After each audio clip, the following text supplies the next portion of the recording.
Right, hello and welcome to the Geek Lab. And in the last episode, you may have, if you've not seen it, go and watch it. If you have, then you will have seen that we bought this Amstrad Double Decker, which is an unusual machine, which we'll talk about fully in a review. But in the meantime, we bought it off Facebook. It said it was fully working, and it turns out, surprise, surprise, it was far from working. When we tried to load it, it wouldn't play, it screamed as it was loading on both decks, and it successfully managed to eat a tape. Mariah Carey as well. So, luckily I've got another copy, so not too bad.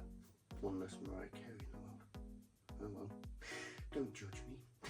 But, anywho, so where we left it, we'd taken out the top deck, which you can see here. And we found that the belts had completely been destroyed. Well, two of the main belts destroyed.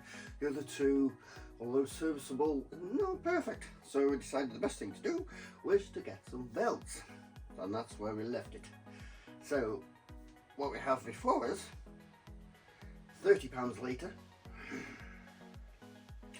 is 1, 2, 3, 4, 8 new belts. And hiding over there, 2 new pinch rollers, because I thought if the rubber's in that bad condition, we may as well just, it was only a couple of quid more, let's just get some new pinch rollers. So that's what we've done, and you'll see it here. I've actually got the belts on, because what we've done, we've had a bit of fun, and we've done a few things to test, and we've had a few disasters, which we're going to talk about now. So let's zoom in on this thing and have a look what I've done so far. Okay, what I wanted to do was just do testing, see if we could solve some of these things while we were waiting for the belts, and so I went ahead a little bit. So the underside, basically, I have oiled and lubricated everything I can find. I took off all the old grease, took off all the remains of the belts, cleaned all that off, used, what's it called? Oh, I always forget the name of it. Look, I've got another tin here. Where's it gone? Come here. Acetone. We used acetone to get stuff off the metal parts. Drink 99.5% pure. And obviously plastic does not like acetone, so anything that was plastic got isopropyl alcohol stuck up its ass. So what we did, we successfully cleaned up everything, got all the old grease off, and then I watched a video, the screaming sound when it loads. I watched a video on that, and it says these cogs here cause that screaming, and these cogs here are actually making a noise. So it says the idea is to take them off, lubricate the things, and use some light oil on the shaft. So I got some clock oil here that I used years ago on a projector, probably 10 years ago, and still got it. So my idea was to go in there and clean up the shafts and use the clock oil on the shafts. So I took these wheels off, and disaster struck. The one back here broke. It cracked in half. But fortunately, it was a clean break. So I managed to use some of this lovely Loctite super glue, glue that back together, left it for a couple of hours, and it was solid. I also put an extra layer of glue on the bottom just to reinforce it a little, and it seems to be perfectly happy now. Lovely. But that wasn't the only disaster. See, on these cogs, you've got these tiny little O-rings. Well, I call them O-rings. I don't know what they are. They're like washers, but very thin. And they've got a little slit, so you can just push them on, and they should go on, theoretically, easily. So, took these off. Most of them came off, and then one went ping and shot across the room. Now, I only had E-clamps, and I could not get them on for love nor money. So we ended up going around the town, going to hardware specialists, showing them this little ring. Nobody knew what it was. Closest guess they could get is these spring things. But unfortunately, they were too big and too deep. We got a few of them, but they were too big and too deep. So, this is an E-clamp, by the way. If you know, they drop dead easily. Hang on. So this is an E-clamp. Picture's probably better. I had loads of them. They would not fit. Well, some were too big, some were way too small.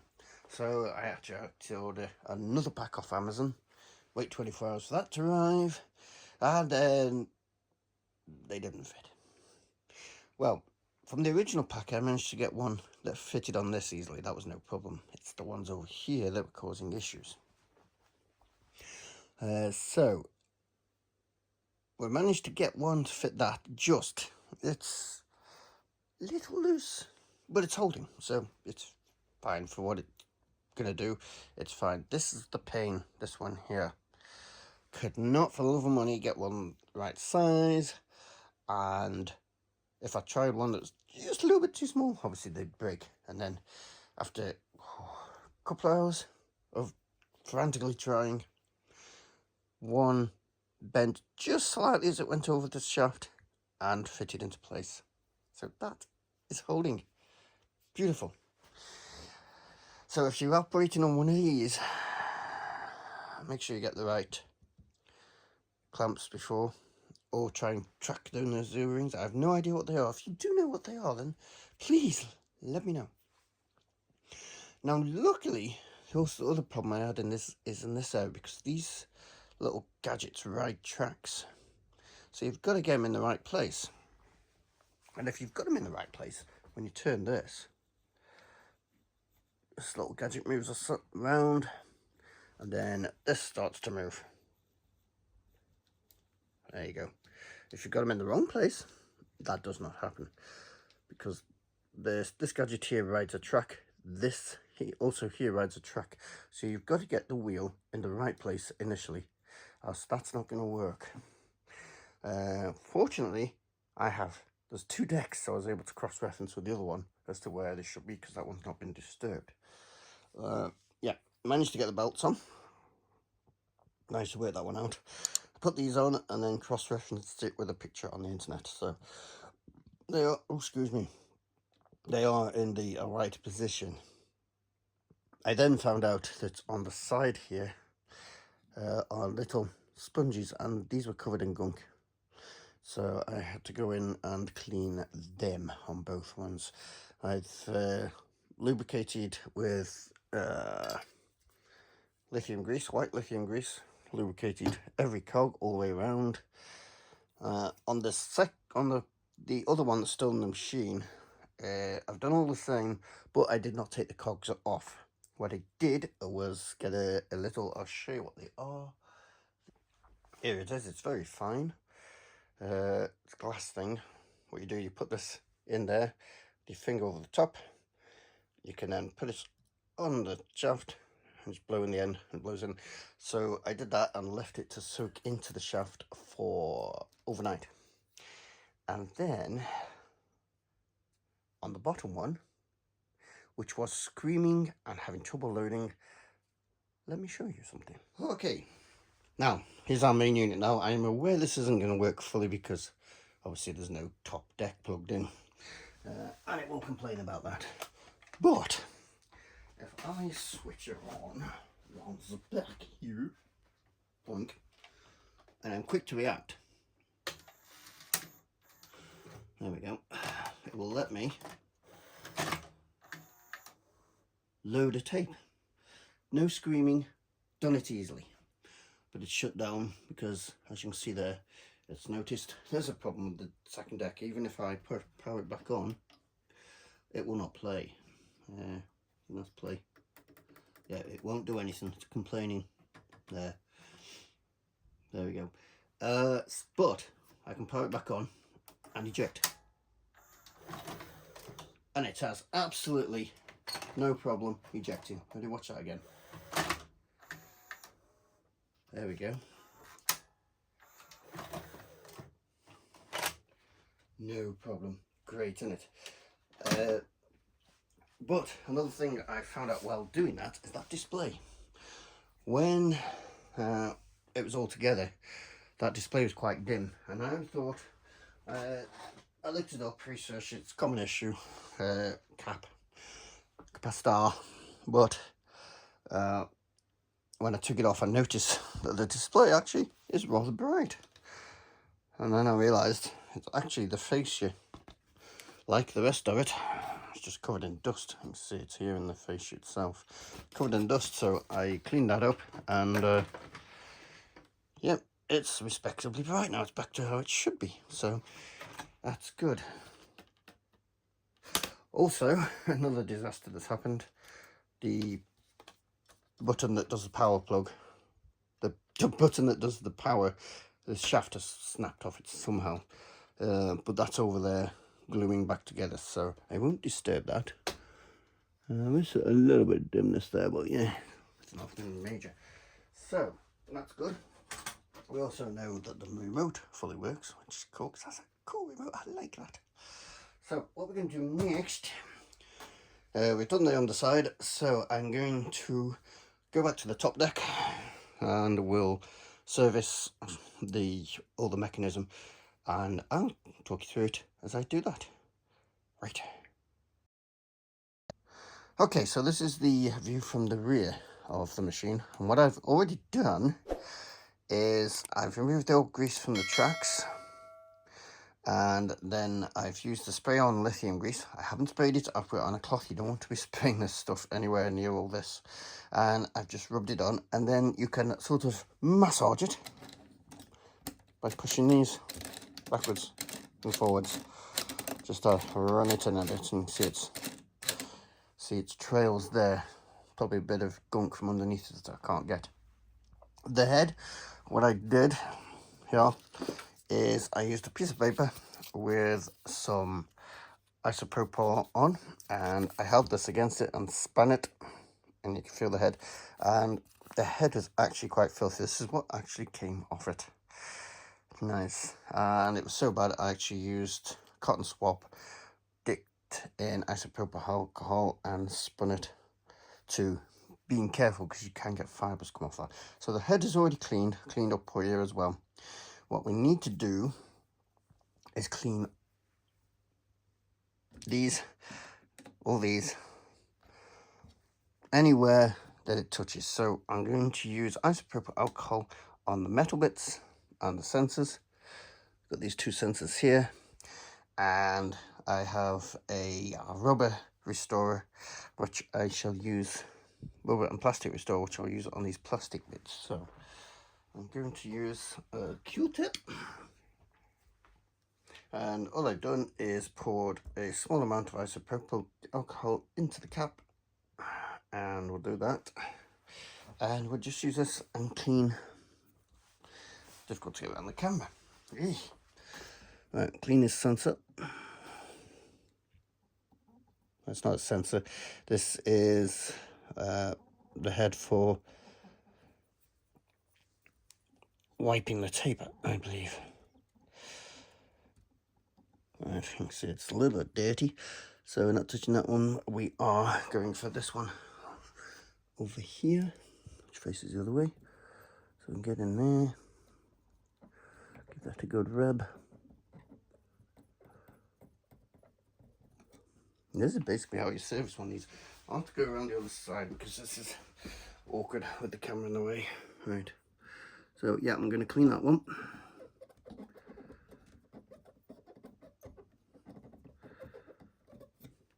And then I'm going to use a cloth and get to these metal contact bits. Make sure your cloth is uncontaminated. I'm going to have to pull it from the bottle onto this one, and yep, just give these metal contact points a good rub in.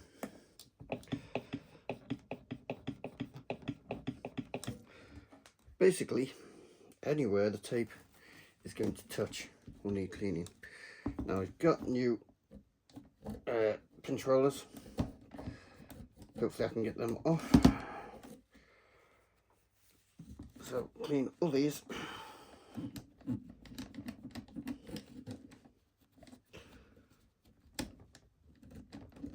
There we go.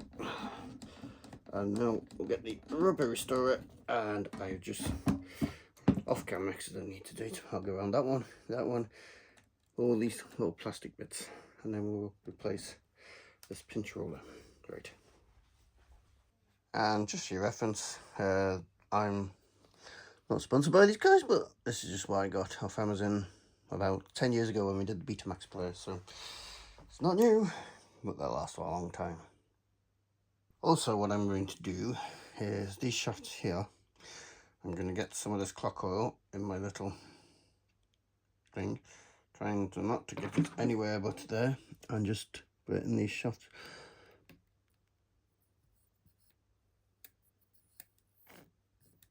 There we go. That's one. And nudging the camera. Dip it in. Hold. Yeah, you need a tiny amount to go down there. I'll go this side of the camera. Put it in there. And in she goes. Nice. Right, so that's that bit done. So that's what concerns me about these mechanisms. Obviously it's not really a factor these days, but here you've got the guide rollers. These can go out of adjustment and you need to put the screwdriver in to correct them. But when this is actually in the player, there is no access to them. You can't get through the floor of one to get to the other. You've got to get it out. But when it's out, they provided no extenders, so there's no electronics running to this, so you can't test it. They must have been an absolute bugger to work on to adjust them. Let me know if you were involved in these and you had to adjust them. How did you get around that? What did you get around it? Anyhow, so my next plan is to do exactly the same to the lower deck, and I'm going to blow out all the electronics.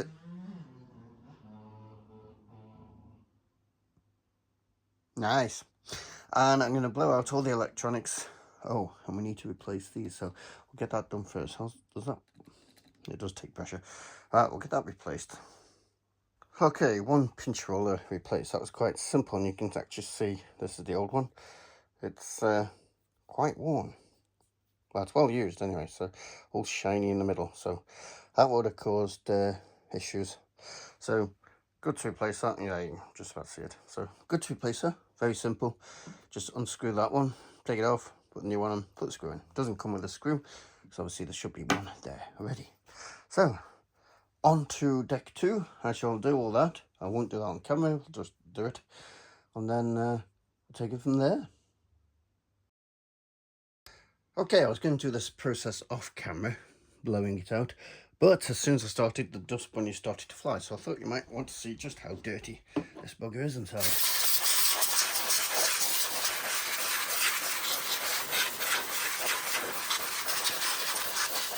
Dust bunnies for the win. Yeah, there's stuff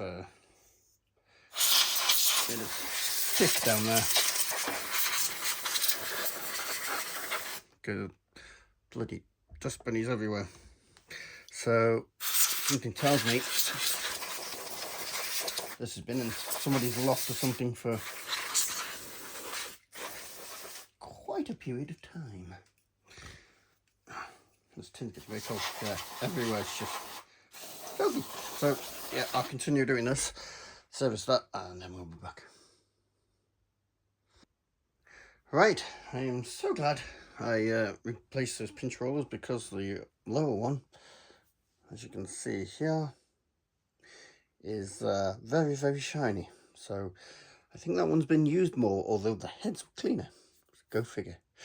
But next job, gotta slide this thing back in there, which I'm going to do off camera, so I've got all the room in the world. And then I'll join you back as we plug the electronics in. I think there's 1, 2, 3, 4 to go in. You can verify that with the bottom. 1, 2, 3, 4, and you have to lift this up out the way as you go to slide it in, so that this connector and this connector go down onto the board. So we'll have fun with that now. Okay, I've managed to get back in. That was relatively pain-free. Now my only concern is there's a little connector down the back there which slips up into there, and I can't see whether it has gone in properly, but there was no major resistance. The other connector at the back's gone in okay. I managed to screw it in. With the screw at the back, it's right under that board. That was fun, but that was designed to be put in before this board was put in, so that's from initial construction design. But it's time to electrically reconnect it. I've already done one because I thought that would be a pain in the ass, but it was alright. So there's one at the back there with a big connector. There's one that goes, this one goes under here, and that's a big connector, but you can't see it. So I'm going to have to fiddle now and have a look. I shall get a bit closer. There we go. And I shall go around the back. And hopefully, if this doesn't take too long, I can do this in real time. But there's one here. Could see it with a torch.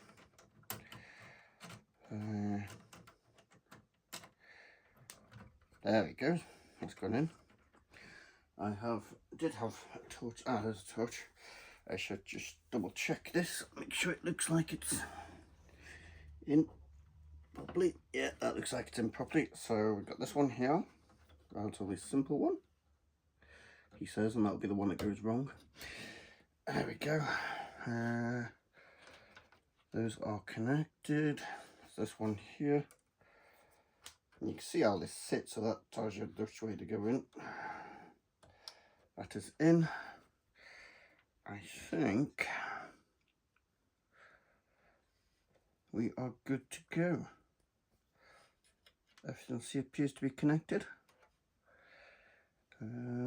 Yeah, I'd say we're good to go. So we can now test it without the front and without the top on. So let's first of all power on, see what she says. Let's pull the camera back first.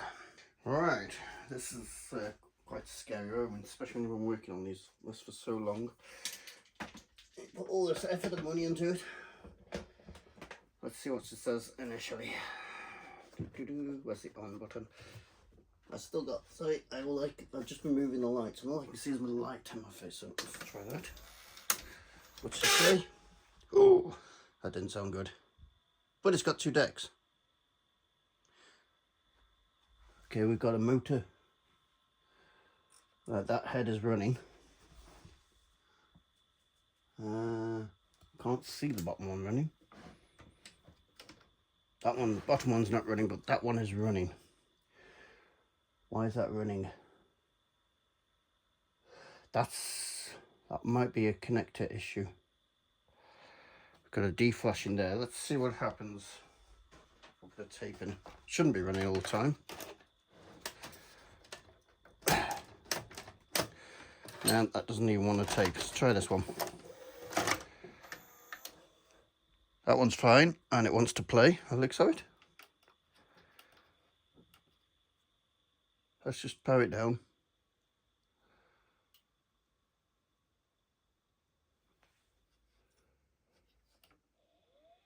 Yeah, as soon as I do that. So one of the connectors behind it is probably an issue with that. This one. Let's just, out of curiosity, see if this one will play.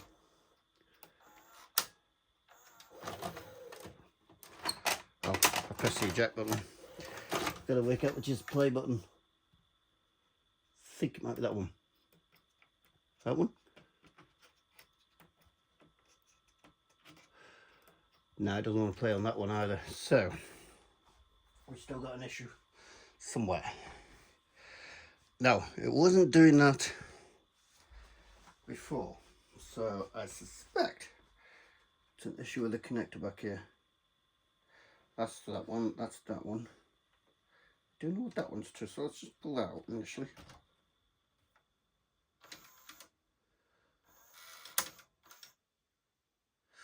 That's interesting. So I've pulled that out. Head stopped and this mechanism is reset. So let's just switch it off and reconnect that again. I thought this connector might be a bugger. Try again. And it powers up. Okay, that's weird. So it might still be an issue with the connector beneath. Although I believe that just takes information. Right, I'll have a look into this. Pull that out again.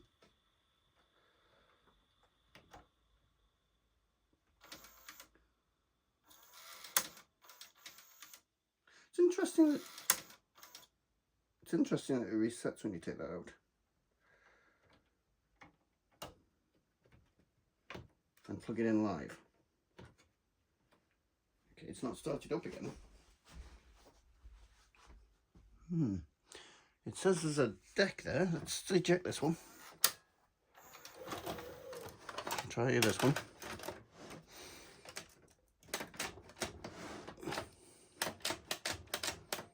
No, it doesn't even want it in there for some reason. May end up with this tape this deck out. Alright, let's have a look into this. Right, okay ladies and gentlemen, I want to show you something. Power on, nothing happens. Well, it resets the decks. But it's not powering up. What was the issue? Well, in typical style, there's lights over here, so what I'm going to do is not have lights falling all over the place. I'll take the camera out. Excuse this dodgy vision. And what it was, this tiny little plug here. I forgot to plug that in. So that's causing our issues. So I'll put you back on the tripod and then we'll try this out and see if it's working. I do know the top one loads tapes. I've tried that already. But let's see if it'll do anything more than that. Okay, let's take it off standby. We have no complaints on the display this time. Let's try the top one. And it loads up, no complaints. Look at that. So if I work out which is play, I have to use my reference thing here. Third one along. Whoa!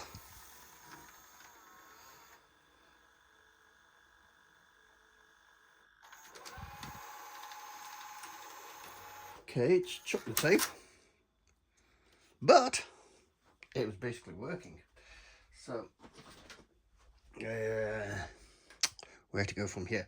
Right, let's eject this. It's gone out. It's ejecting fine. I'll have to unravel that tape and clean that off my finger because I've got some more gunk which is on the inside the outside case. That could be just lack of use that's caused issues.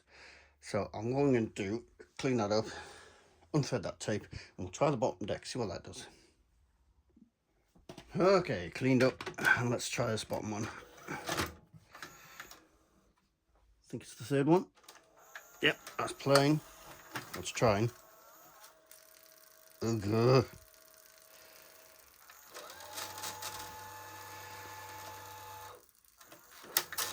So that didn't sound heavy at all. Oh.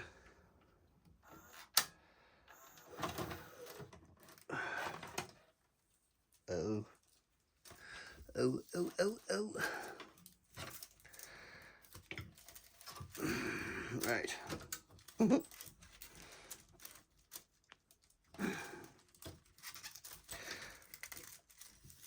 There we go. Right, got it out. Phew. So, what we got? Well, electrically it works. It's not screaming anymore. What we'll do is try fast forward and rewind, see what they do. Okay, so let's put it back in. What I'm thinking we may have to do with this, if it's just alignment issues, tension issues, is we sort the top one out. And then the only way I can really think of doing this is to swap the decks over. So that goes on top, and then we can do that one. Let's have a look. Let's try fast forward. Which was that? There's number 4. 1, 2, 3, 4. So it's fast forwarding fine. Good. Let it rewind.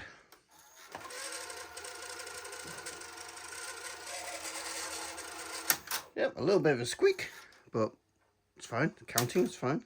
Sorting that out. Let's have a look at the play again, and let's look at it from a head perspective. See what's going on there. Okay, this is the best view I can get you of the head. So if I think it's number 2. Press play.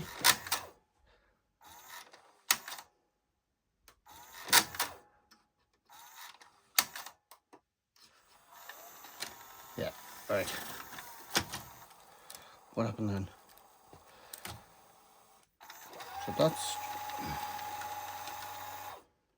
So the heads are coming forward.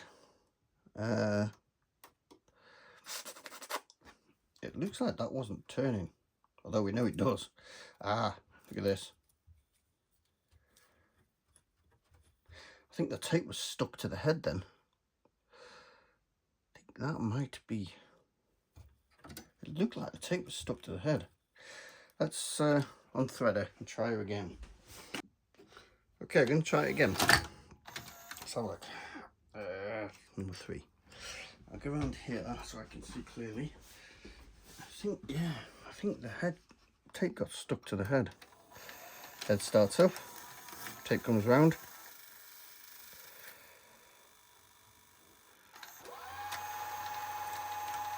It's not happy. It brings them back, but the tape doesn't come back with it.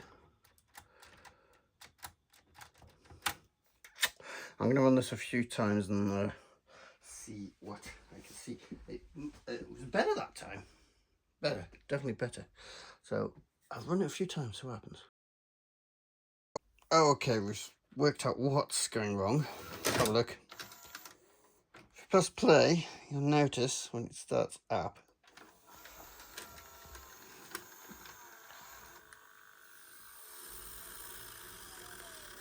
the uptake spool isn't spinning. So that might be a belt issue. It probably is a belt issue. I wonder if I've put the wrong belts on the wrong ones. So if I eject that, what we might be able to do, because the bottom one appears to be suffering from the same issue, so I wonder if we might be able to see it in action if we turn this on its end. So we'll back, I'll try that. Right, let's see this in action from below. Condition of the belts is fine. Let's have a look. Well, that wheel's happy. Definitely happy. Plate.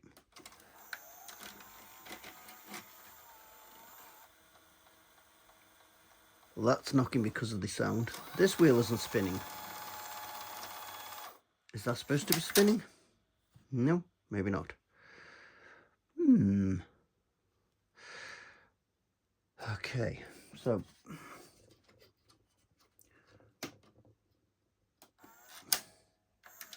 yeah, maybe that's just involved in thingy. So yeah, I wonder what's going on. I mean, everything appears under here to work them out. So the head is, where's the, there it is. So it's somewhere above there, I think. But it's run by these ones, isn't it?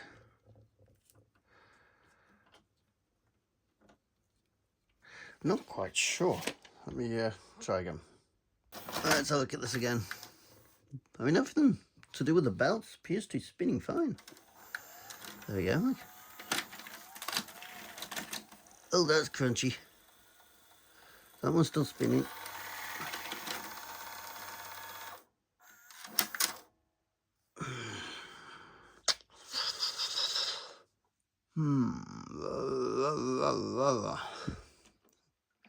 That's all running fine. There's no pollution on the belts. Okay, it's a few hours later. We've been editing the video and stuff, and we realised, and then this was confirmed by the forums, that what's probably going on with this machine now is, as we found the belts, all the rubber parts are degraded. There's also a rubber part in here, which is called the clutch, which engages to activate the play wheel. When it's fast forwarding, it runs direct drive, but when it's playing, it works via a clutch. Now, I'm not sure where the clutch is. I think it's hiding in the middle in a cog.